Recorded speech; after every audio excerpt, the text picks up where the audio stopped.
आस्था और विश्वास की भूमि। यहाँ पग पग पर है पवित्र स्थान। यहाँ गहरे रिश्तों में बंधे हैं भक्त और भगवान।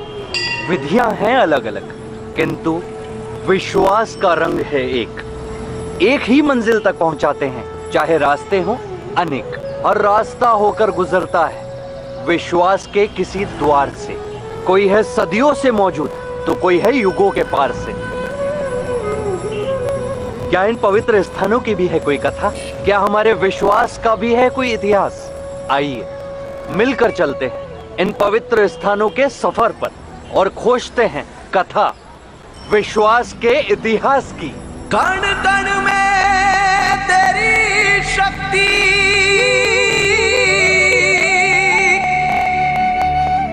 सत्ता चारों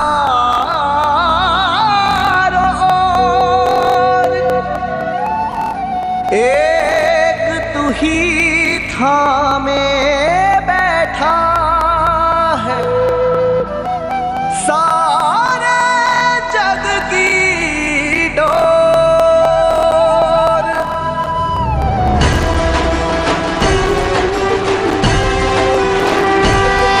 है बात यहाँ पर धर्म की, पुण्य के सत्कर्म की। है बात यहाँ पर धर्म की, पुण्य के सत्कर्म की। पौराणिक है जो सनातनी, श्रद्धा भाव और मर्म की। विडंबना है, भावना है, तपस्या है और कामना है। सदाचार है, नीतियाँ जो शिक्षा ज्ञान प्रकाश की। ये है कथा विश्वास के इतिहास की। ये है कथा विश्वास के इतिहास की। ये है कथा विश्वास के इतिहास की। ये है कथा विश्वास के इतिहास की। नमस्कार, कथा में आप सभी का स्वागत है और मैं हूं हिमांशु सोनी। आज मेरे पीछे जिस द्वार को आप देख रहे हैं, ये कोई साधारण द्वार नहीं, ये मोक्ष का द्वार है।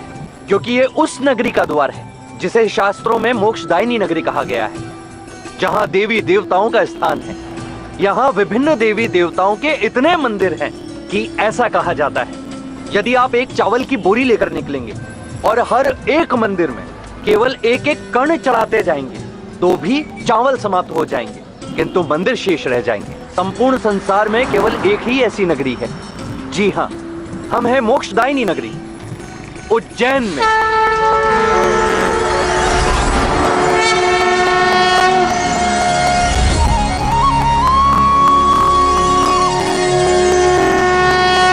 महाकाल प्रिय क्षेत्रम, पुराणा प्रसिद्ध पुरम, शोभनं पावनं रम्यम्, उज्जयिनी स्थल परम।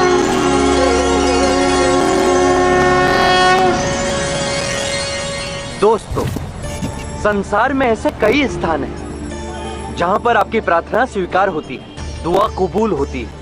कहीं आपको सांसारिक सुखों का दान मिलता है तो कहीं बेहतर सेहत का, कहीं आपको संतान का दान मिलता है तो कहीं सौभाग्य का। किंतु आज मैं आपको जिस मंदिर की कथा दिखाने जा रहा हूं, संसार में एकमात्र यही पवित्र स्थान है जहां आपको जीवन का दान मिलता है। ऐसा कहा जाता है कि चाहे आप पर अकाल मृत्यु का साया ही क्यों ना हो, यदि आप इनकी शरण में चले गए तो आप निश्चिंत हो जाइए। काल भी आपका कुछ नहीं बिगाड़ सकता, क्योंकि ये स्वयं महाकाल है।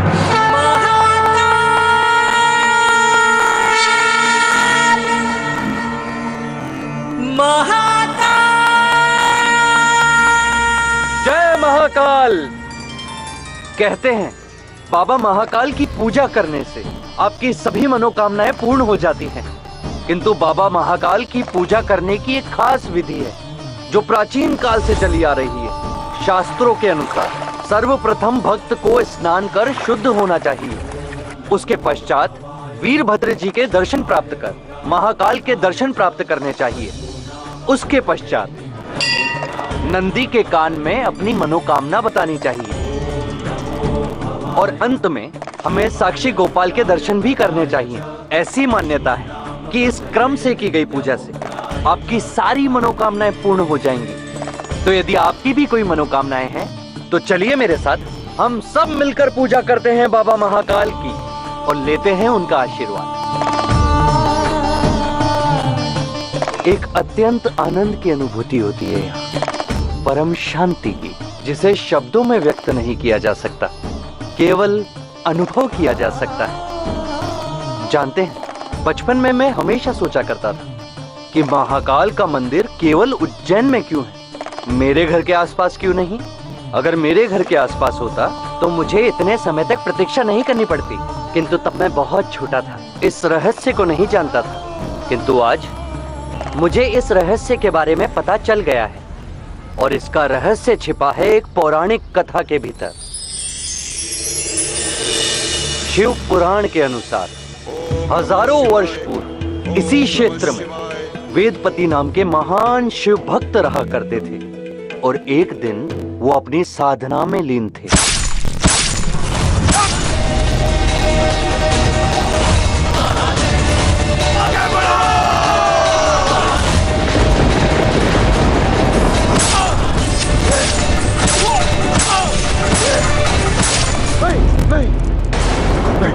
प्रभु, प्रभु, क्या हुआ पिताश्री? कुछ देखा मैंने, भव्य परंतु भयानक। मैंने स्वयं महादेव को देखा, इतने क्रोधित, इतने रुद्र, मानो कि स्वयं मृत्यु लग रहे हो। काल बनकर आए थे वे। हे प्रभु, इस आभास का अर्थ और कारण क्या हो सकता है पिताश्री? उस आभास का अर्थ आने वाला समय ही बता सकता है, पर तब तक हमें संपूर्ण निष्ठा और विश्वास के साथ धर्म के मार्ग पे चलना होगा। शंभो!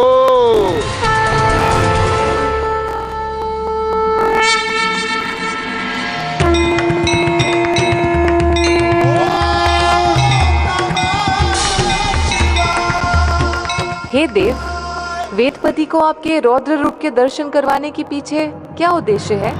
अपने इस रौद्र रूप के दर्शन मैंने केवल वेदपति ही नहीं अपितु संसार के अनेक ज्ञानी ध्यानी ऋषियों को करवाए हैं, क्योंकि आने वाला संकट केवल उनकी भक्ति की ही नहीं अपितु उनकी सोच की परीक्षा भी लेगा। किंतु ऐसा कौन सा संकट आने वाला है देव? एक असुर,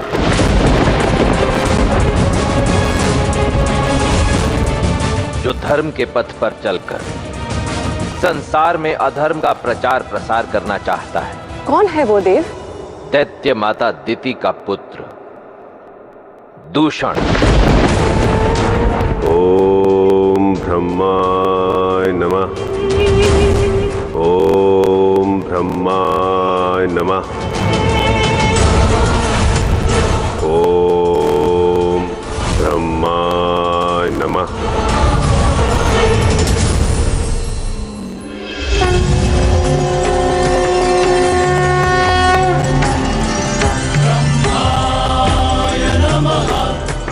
प्रणाम ब्रह्मदेव।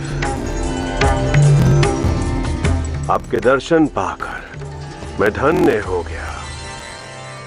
मुझे काल से भी अधिक शक्तिशाली होने का वरदान दीजिए प्रभु, ताकि मैं इस धरती पर धर्मराज स्थापित कर सकूं।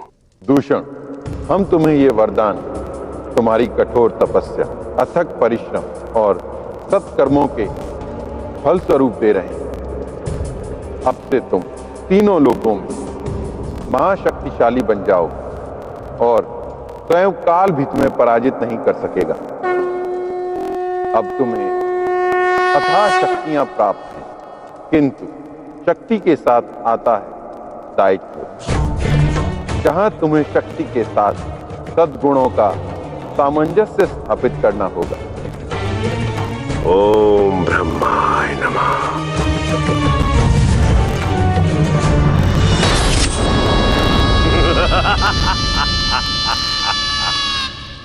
तुम सभी देवी देवताओं ने ऐसे कई नियम बनाए जो तुम सबके हित में थे।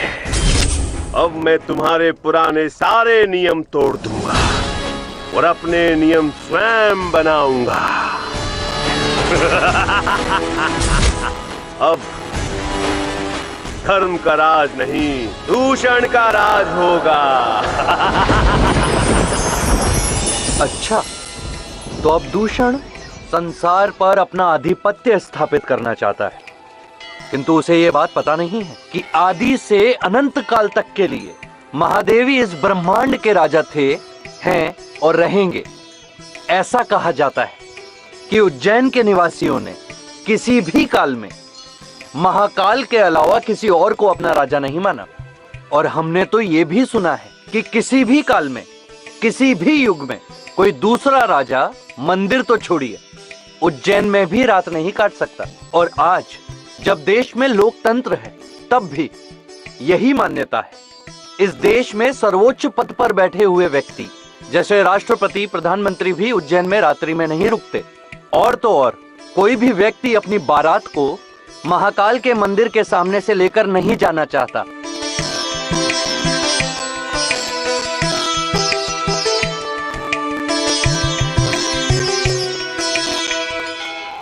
और शायद यही कारण है कि उज्जैन में महाकाल का एक राजा के रूप में श्रृंगार किया जाता है। उन्हें पगड़ी और सोला से सुसज्जित किया जाता है। ये सारी जो आप पगड़ियां देख रहे हैं, ये वो पगड़ियां हैं जो महाकाल को उनके भक्तों ने अर्पित की हैं। किंतु अब इन सभी पगड़ियों को संग्रहालय में रख दिया गया है और ये सारी पगड़ियां महाकाल की शान में एक झलक मात्र है। यदि आप महाकाल की शान देखना चाहते हैं तो आप सावन के महीने में आइए। सावन के महीने में हर सोमवार को राजा महाकाल की ऐसी यात्रा निकलती है कि आप जब उसे देखेंगे तो आपको ऐसा लगेगा कि एक चक्रवर्ती सम्राट अपने पूरे लावो लश्कर के साथ अपनी प्रजा से मिलने आया। वैसे तो इस मंदिर को महाकाल के नाम से जाना जाता है, किंतु इस 3 खंड वाले मंदिर में महादेव महाकाल के अतिरिक्त 2 और रूपों में विराजमान है, नागचंद्रेश्वर और ओंकारेश्वर। ओंकारेश्वर और महाकाल की पूजा प्रतिदिन की जाती है, जबकि नागचंद्रेश्वर की पूजा साल में एक बार की जाती है और उसी दिन उनका मंदिर भी खुलता है, नागपंचमी। नागपंचमी के दिन आपके और मेरी तरह लाखों श्रद्धालु उनके दर्शन करने के लिए उमड़ते हैं। ऐसा कहा जाता है कि उस दिन सांपों के राजा तक्षक भी यहाँ किसी न किसी रूप में अवश्य रहते हैं। अब जिसके इतने उपासक हूँ, इतने भक्त हूँ, उन्हें चुनौती देने आ रहा है एक महाराक्षस दूषण। आइए देखते हैं आगे क्या होता है।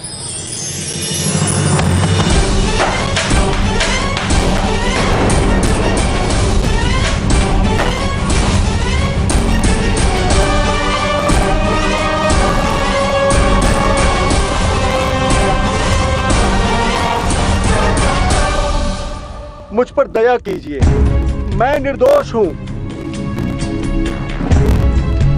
मैं एक साधारण शिक्षक हूं। नहीं नहीं गुरुदेव, शिक्षक साधारण नहीं होते, वो तो अत्यंत महत्वपूर्ण और विशेष होते हैं। तो जाओ।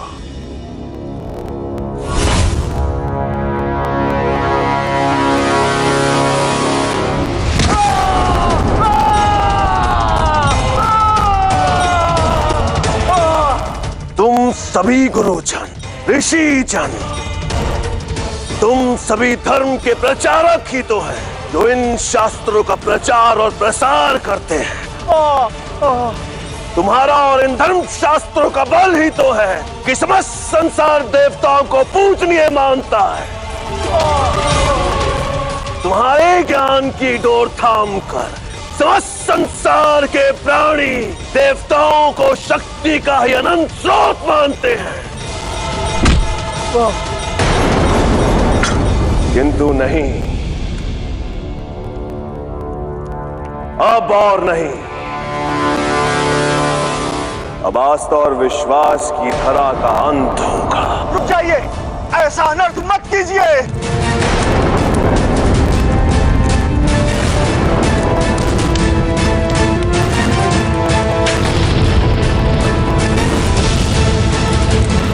क्या धर्म है? ज्ञान का अपमान महापाप है। धर्म और अधर्म की इसी परिभाषा को तो बदलना है मुझे। इसलिए अब मैं महाशक्तिशाली असुर राज दूषण एक नए संसार का निर्माण करूंगा। एक ऐसा संसार जहां ना तो कोई शास्त्र होंगे, ना धर्म होगा, ना ज्ञान होगा, ना ही होंगे तुम्हारे पूजनीय देवी देवता। एक ऐसा संसार होगा जहां केवल मेरी शक्ति और मेरे बल को पूजा जाएगा। हर गुरु हर ज्ञानी यही प्रचार करेगा कि समस्त ब्रह्मांड में मुझसे ज्यादा शक्तिशाली कोई नहीं। विनाश काले विपरीत बुद्धि, तुम्हारी शक्ति ने तुम्हारी मति को भ्रमित कर दिया है। अपने शक्ति के अहंकार में चूर होकर तुमने अपना विवेक खो दिया है। परंतु स्मरण रहे, समस्त सृष्टि में अनंत शक्तियों का स्रोत और सर्वशक्तिशाली केवल एक है, और वो है महादेव। महादेव महादेव महादेव। सावधान ब्राह्मण!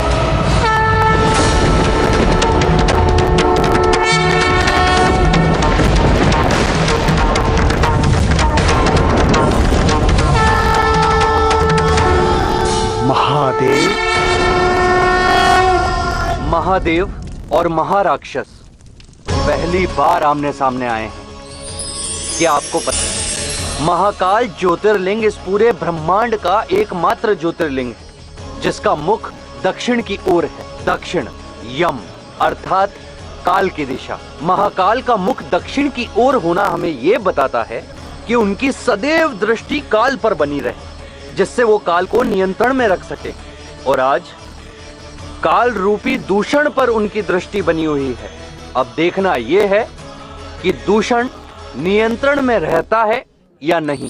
देखते हैं। सावधान दूषण, मैं तुम्हें चेतावनी देने आया हूँ। यदि तुमने अपने पाप की गाथा पर पूर्ण विराम नहीं लगाया और इसी प्रकार निर्दोषों का रक्त बहाकर अधर्म और अत्याचार के पथ पर अग्रसर रहे तो अपने काल के लिए स्वयं उत्तरदायी होगे। यदि ऐसा है तो अभी इसी क्षण आप मुझे मार क्यों नहीं देते? मैंने इस ब्राह्मण के शास्त्रों को जलाया, ग्रंथों को जलाया और इसे मारने का प्रयास भी किया। अब इससे बड़ा धर्म और क्या हो सकता है? आइए आइए और दंड दीजिए मुझे, मार दीजिए मुझे। संसार के प्रत्येक व्यक्ति का अंत, उसका काल तभी आता है जब उसके पापों का कोई प्रायश्चित शेष ना रह जाए। आज ना तो ये ब्राह्मण तुम्हारे हाथों मरेगा और ना तुम मेरे हाथों, परंतु ये बात स्पष्ट रूप से समझ लो दूषण कि प्रत्येक व्यक्ति को अपने कर्म का कर्म फल भोगना ही होता है। अतीत में की हुई भूल के दंड स्वरूप आज तुम्हारे हाथों बंदी बनना इस ब्राह्मण का कर्म फल है जो ये भोग रहा है।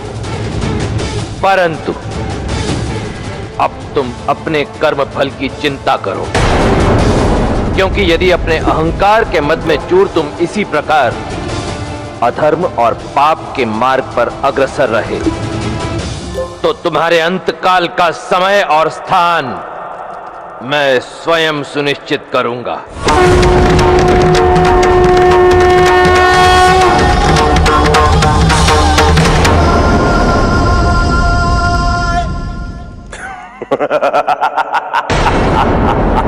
काल भी मेरा कुछ नहीं बिगाड़ पाएगा महादेव। जाओ जाओ और जाकर सभी शास्त्रों को नष्ट कर दो। जहां भी गुरुकुल देखे उसे जलाकर भस्म कर दो। सभी ऋषियों और गुरुजन को बंदी बनाकर भक्ति और धर्म के प्रचारकों को मेरे सामने लेकर आ। शीघ्र ही मैं ये सुनिश्चित करूंगा महादेव कि समस्त संसार में कोई भी व्यक्ति शेष ना रहे जो आपके नाम का जप करता हो। आपको और आपके सभी भक्तों का सर्वनाश कर दूंगा मैं।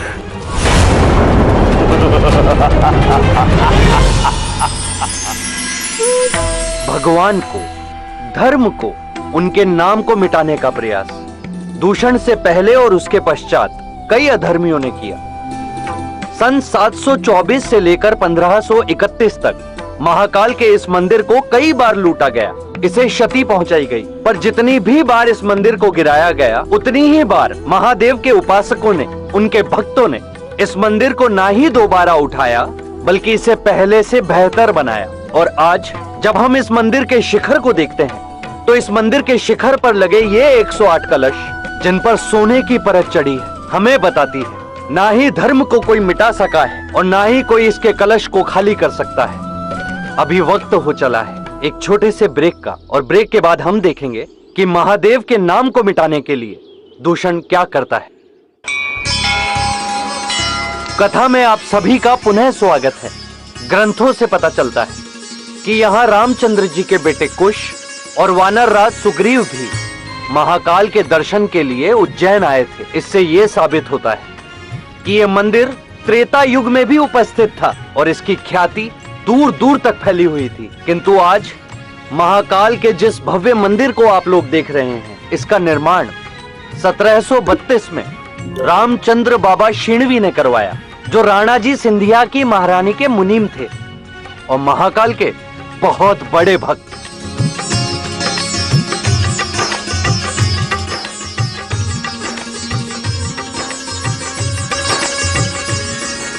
और इधर दूषण है जो चाहता है कि महाकाल का कोई भक्त ही ना रहे और सब महाकाल को छोड़कर उसकी पूजा करें।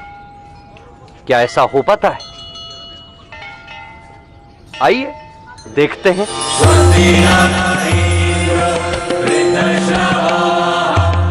बंदी बना लो इन सबको और आश्रम को जलाकर नष्ट कर दो।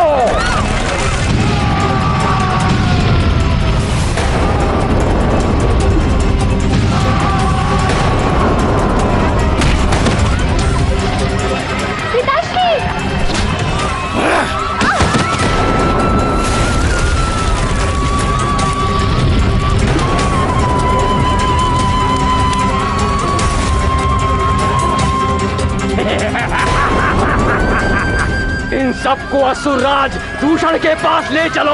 महादेव रक्षा कीजिए, महादेव रक्षा कीजिए। कुछ कीजिए महादेव। हमारे द्वारा दिए गए वरदान का दूषण दुरुपयोग कर रहा है। पृथ्वी लोक पर दूषण की सेना ने कोहराम मचा रखा। ये धर्म और अधर्म का युद्ध नहीं है ब्रह्मदेव, अपितु धर्म और कर्म का है। ये सत्य है कि आस्था और विश्वास व्यक्ति के लिए उचित मार्ग प्रशस्त करते हैं, परंतु उस उचित मार्ग पर चलते हुए उचित कर्म करने का निर्णय व्यक्ति को स्वयं लेना होता है। केवल भक्ति और आस्था ही पर्याप्त नहीं। अर्थात आप दूषण के आतंक का अंत नहीं करेंगे देव? अवश्य करूंगा देवी, परंतु मेरी सहायता केवल उनके लिए होगी जो धर्म के मार्ग पर चलते हुए सुकर्म करेंगे, क्योंकि धर्म का आधार भी तो कर्म ही होता है।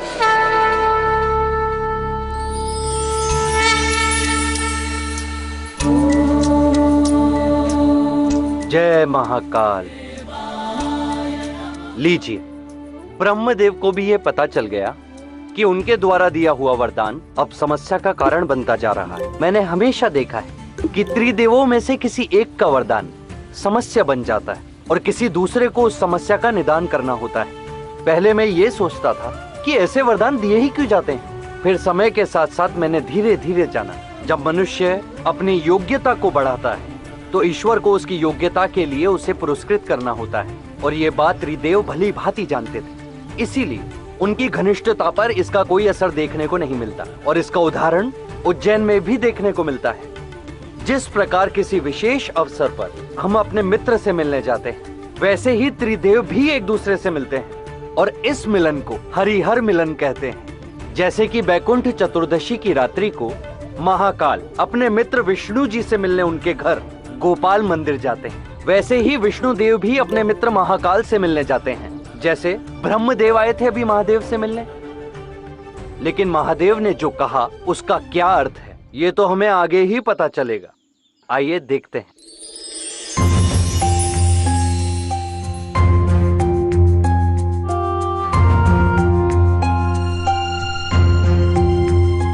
हे प्रभु, आप मुझे कैसा संकेत देना चाहते हैं? अपने रुद्र रूप के दर्शन क्यों करवाए आपने? उत्तर दीजिए प्रभु, उत्तर दीजिए। प्रभु आप बचाओ, कोई है? ये पुकार किसकी है? बचाओ, कोई है? सहायता कीजिए मेरी।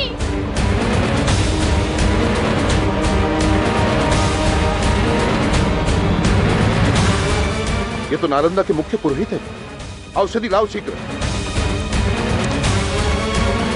शीघ्र करो।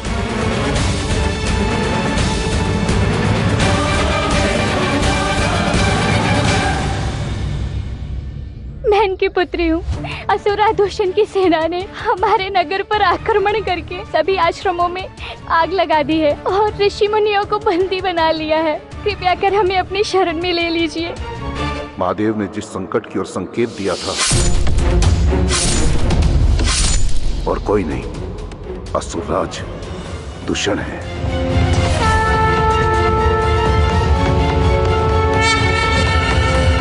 वेदपति को उज्जैन की सुरक्षा की चिंता सता रही थी। क्या आप जानते हैं कि उज्जैन के चारों ओर 84 शिवलिंग स्थापित हैं।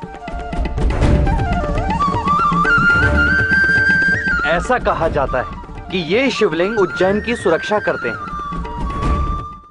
जिस प्रकार हर निर्माण के बाद विनाश तय होता है, उसी प्रकार हर विनाश के बाद निर्माण भी तय होता है। और पुराणों के अनुसार हर विनाश के पश्चात नई सृष्टि का सूर्य उदय राजा महाकाल की नगरी उज्जैन से ही होगा। किंतु वेदपति जी, हमारे राजा तो अपनी समूची सेना लेकर शत्रु से युद्ध करने के लिए चले गए हैं। हम मुट्ठी भर सैनिक असुरराज दूषण उनकी शक्तिशाली और निडर सेना से युद्ध कैसे करेंगे? देखिए, उज्जैन हमारा घर है, हमारी जन्मभूमि है और इसके सहस्त्र उपकार है हम पर। और आज वो समय आ गया है उन उपकारों का ऋण चुकाने का। भय और आतंक के छाव में जीने से उचित यही है कि हम अपनी जन्मभूमि के लिए अपने प्राण न्यौछावर करने के लिए सज्ज हो जाएं। किंतु पिताश्री, हम इतनी बड़ी नगरी की सुरक्षा का प्रबंध कैसे करेंगे?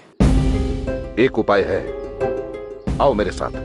दूषण का सामना करने के लिए वेदपति के साथ आज ना कोई राजा है और ना ही कोई सेनापति, पर जिस प्रकार एक राजा का सेनापति होता है और उस सेनापति का कर्तव्य होता है उस राज्य की रक्षा करना, उसी प्रकार राजा महाकाल के भी सेनापति हैं और उनका नाम है काल भैरव। और ऐसा कहा जाता है कि उन्हीं काल भैरव के हाथ में इस उज्जैन की सुरक्षा का उत्तरदायित्व भी है।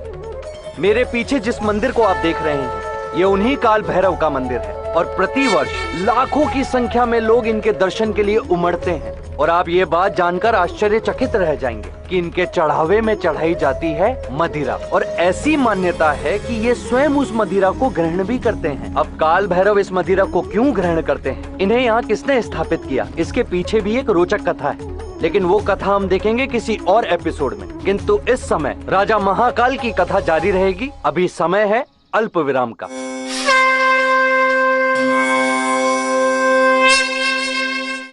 कथा में आप सबका फिर से स्वागत है। जैसा कि हम सब ने देखा कि काल रूपी दूषण ने सबको परेशान कर रखा है।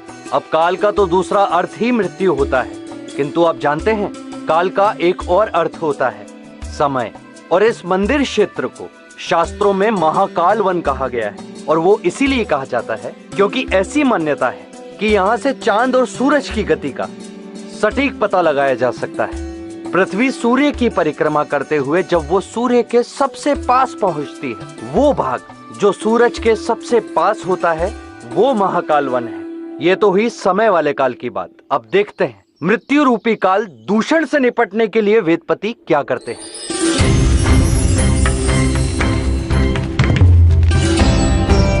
हम शिप्रा नदी के जल से और उज्जैन की पावन माटी से अपनी नगर की रक्षा करेंगे। हमें नगर के चारों ओर ऊंची दीवारें खड़ी करनी है। मैं जानता हूं कि दूषण की शक्ति की आगे अधिक समय तक टिक नहीं पाएगी, परंतु हमें थोड़ा समय तो मिल जाएगा स्वयं की रक्षा करने का। तो कदाचित ऐसे भी हो सकता है कि हमारी सेना युद्ध से वापस भी आ जाए। तो बताइए, क्या आप सब मेरे साथ हैं?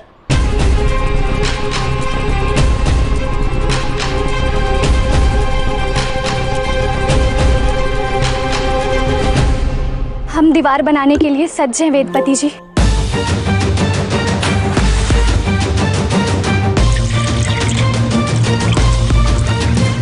अपने स्वयं की रक्षा के लिए, अपनी नगर की रक्षा के लिए हमें अनेकों प्रयास करने हैं।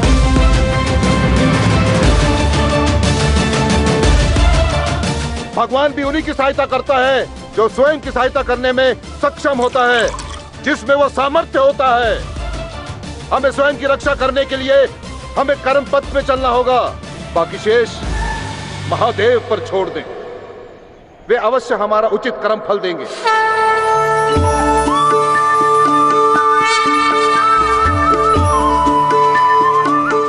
कर्म विहीन भक्ति व्यर्थ है देवी। जीवन के इस सार को कदाचित केवल वेदपति ने ही समझा है। अर्थात आप दूषण से लड़ने में वेदपति की सहायता करेंगे देव? पहले उन्हें प्रयास करने दो, परंतु यदि उसके उपरांत भी उन्हें मेरी सहायता की आवश्यकता हुई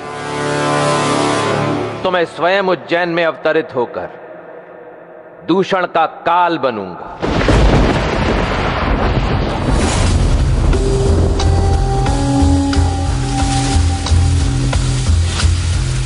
महाज्ञानी ब्राह्मणों, ये भस्म देख रहे हो? ये भस्म है तुम्हारे सहस्त्र शास्त्रों और ग्रंथों की, जिन्हें जलाकर उसकी भस्म से मैं स्वयं को इसलिए तोल रहा हूं ताकि पूरे संसार को यह बता सकूं कि इस पृथ्वी लोक पर अब मेरा पलड़ा भारी रहेगा। अब यदि यहां किसी की पूजा होगी तो केवल मेरी, असुर राज दूषण की। क्षमा कीजिए असुरराज, किंतु एक समस्या आ गई है। कुछ पंडित और ऋषि हमारे बंदी बनाने से पूर्व ही भाग गए। उज्जैन नगरी उनकी शरणार्थी बन चुकी है। तो इसमें समस्या क्या है? बाकी नगरों की तरह उज्जैन का भी नाश कर दो। तुम उज्जैन नगरी को कभी नष्ट नहीं कर पाओगे असुरराज। सभी ऋषियों और पंडितों का उज्जैन नगरी में शरण लेने का एक ही कारण है। उज्जैन नगरी महादेव के सबसे बड़े और प्रिय भक्त वेदपति जी की नगरी है। यदि तुमने उज्जैन नगरी को नष्ट करने का प्रयास किया तो महादेव स्वयं आएंगे उसकी रक्षा करने।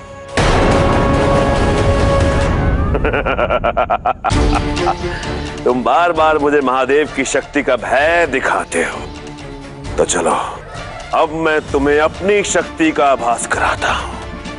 यदि महादेव वहां आए उनकी रक्षा करने, तो दूषण स्वयं जाएगा विध्वंस करने। एक तुच्छ नगर को मसलने के लिए मुझे किसी भी सेना की आवश्यकता नहीं होगी।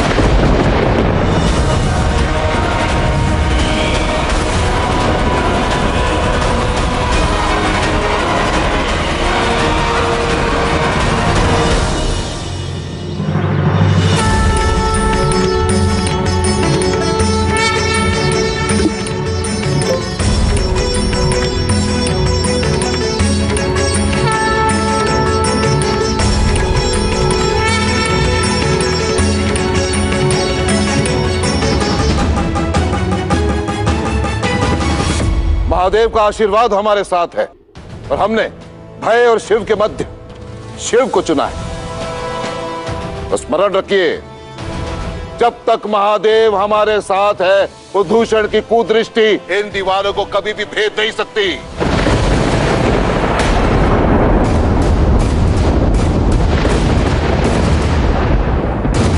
अचानक वातावरण में इतना बदलाव कैसे?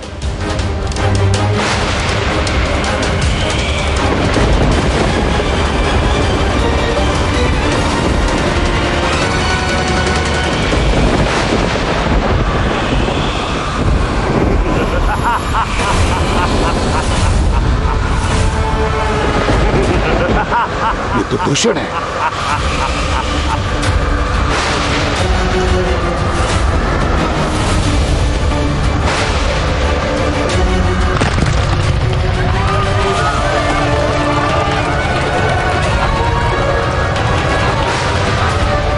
इन्हें ऐसे स्थान पर लेकर जाओ जो सुरक्षित है। जाओ। किंतु पिताश्री आप।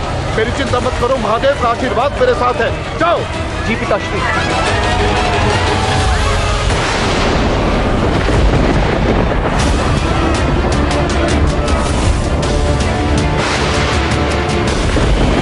ओम नमः शिवाय, ओम नमः शिवाय, ओम नमः शिवाय, ओम नमः शिवाय।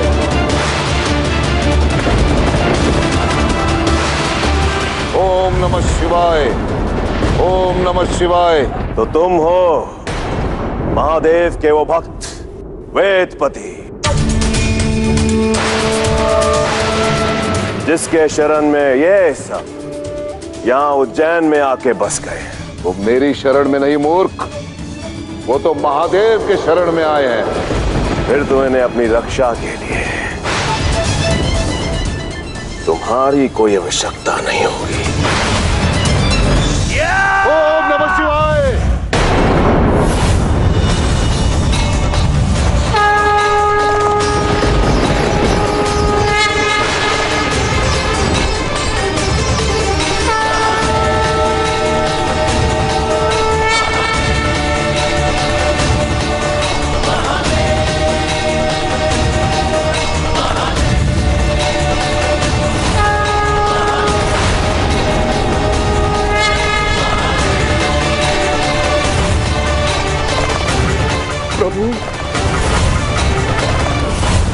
मैंने तुझे अपने कुमार्ग और कुकर्म को सही करने का एक अंतिम अवसर दिया था, किंतु तेरी शक्तियों के अहंकार ने तेरा विवेक हर लिया है। दूषण, तीनों लोगों पर अपना आधिपत्य स्थापित करने की तेरी लालसा में तू स्वयं को काल और मृत्यु से परे समझने लग गया है। किंतु तू भूल गया दूषण कि स्वयं काल मेरे अधीन है। मैं महाकाल हूं और अब अपने महाकाल स्वरूप में मैं संसार से दूषण का अंत करूंगा।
दूषण,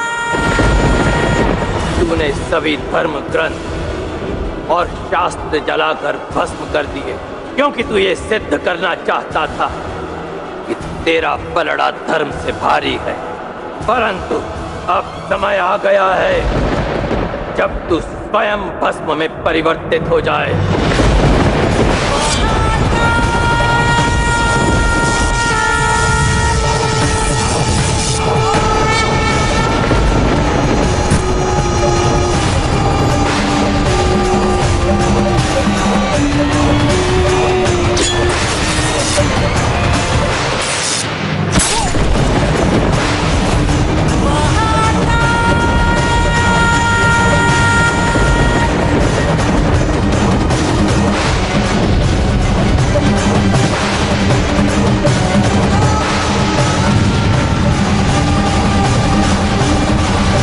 महाकालेश्वर महादेव की जय। जय महाकाल। जय महाकाल। जय महाकाल। जय महाकाल।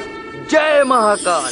ये जयकारा यहाँ सदियों से गूंज रहा है। आपको जानकर आश्चर्य होगा, इस जयकारे को केवल मनुष्य ही नहीं, यहाँ पर पंछी भी लगाते हैं। न जाने कहां से 4-5 हजार चिड़ियों का झुंड संध्या आरती के समय यहाँ आता है और मंदिर की परिक्रमा करने लगता है। और ये विहंगम दृश्य अधिकतर आपको सावन के महीने में और शीत ऋतु में देखने को मिलेगा।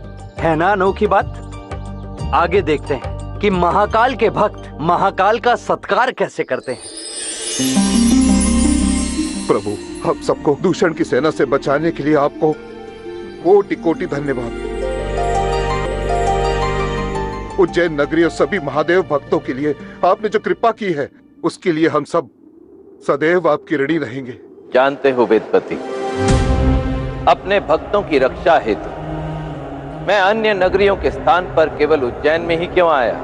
क्योंकि मेरे अन्य भक्तों से भिन्न तुमने अपना सब कुछ केवल अपने आराध्य, उनकी भक्ति और धर्म पर ही नहीं छोड़ दिया, अपितु कर्म का हाथ थामा और अपने धर्म के प्रति अपनी अटूट निष्ठा का परिचय दिया। आप सबके पास भी वही ज्ञान था जो वेदपति के पास है, परंतु फिर भी आप सब धर्म और भक्ति की डोर को ही थामे रहे, मुझसे अपने संरक्षण की अपेक्षा करते रहे और इसी कारण दूषण के आतंक और अत्याचार को झेलते रहे। यही कारण है कि आप सबकी तपस्या फलित नहीं हुई, क्योंकि बिना कर्म किए धर्म का फल प्राप्त नहीं होता।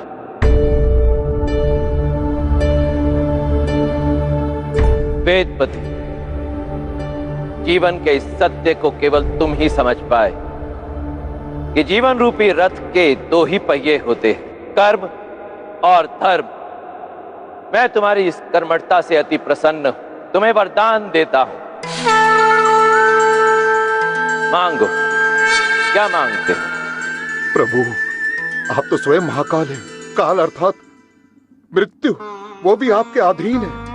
मैं तो केवल आपसे एक वरदान चाहता हूं कि आप हमारी उज्जैन की पावन नगरी को और भी अधिक पावन कर दें। प्रभु,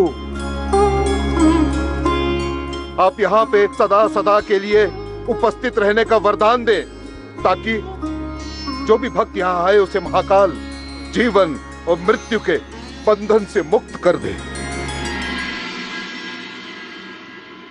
तथास्तु।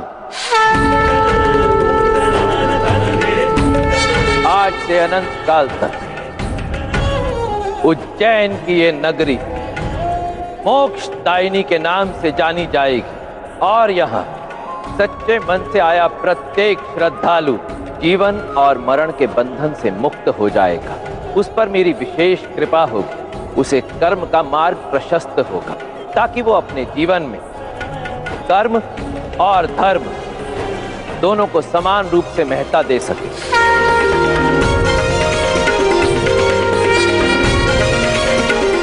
प्रभु, मेरी एक इच्छा है। मैं आपकी एक विशेष पूजा करना चाहता हूं। इसका सौभाग्य आप मुझे प्रदान करें। अवश्य।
मुक्तिप्रदायकम् पार्वतीप्रियभर्तारम्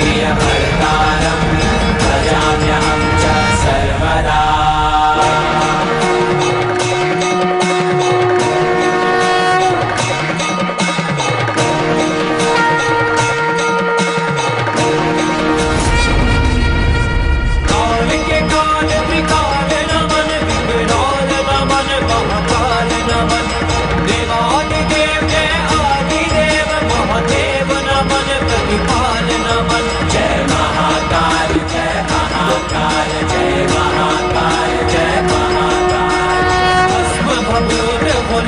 समेत महाकाल श्रृंगार करे उज्जैनी में भोर की किरणें दर्शन बारंबार करे। चोर डुरावे आरती गावे भक्ति करे है कि पार नमन। जय महाकाल जय महाकाल जय महाकाल जय महाकाल जय महाकाल जय महाकाल।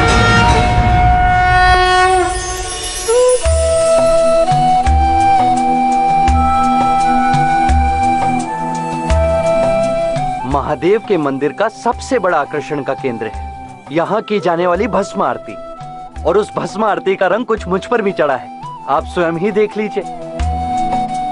अब मैं उनके भक्त से उनका पुजारी बन गया हूँ। पूरे संसार में केवल यही एक ज्योतिर्लिंग है जहाँ महादेव का श्रृंगार भस्म से किया जाता है। जिस प्रकार शरीर के जलने के पश्चात भी आत्मा शेष रह जाती है, उसे नष्ट नहीं किया जा सकता, उसी प्रकार भस्म को भी जलाए जाने के बाद उसे नष्ट नहीं किया जा सकता है, वो शेष रहती है। क्या आपको ऐसा नहीं लगता कि महादेव हमसे स्वयं कह रहे हो कि यदि मेरा श्रृंगार करना है तो ऐसी वस्तु से करना है जिसे नष्ट नहीं किया जा सकता, जिसे समाप्त नहीं किया जा सकता। यदि मुझसे मिलने आना है तो केवल शारीरिक स्तर पर नहीं, बल्कि अपनी आत्मा को मेरी आत्मा से मिलाने का प्रयत्न करना। जय महाकाल। अगले एपिसोड में फिर किसी पवित्र स्थान की यात्रा पर चलेंगे और जानेंगे उससे जुड़ी रोचक कथा। तब तक के लिए नमस्कार। जय महाकाल।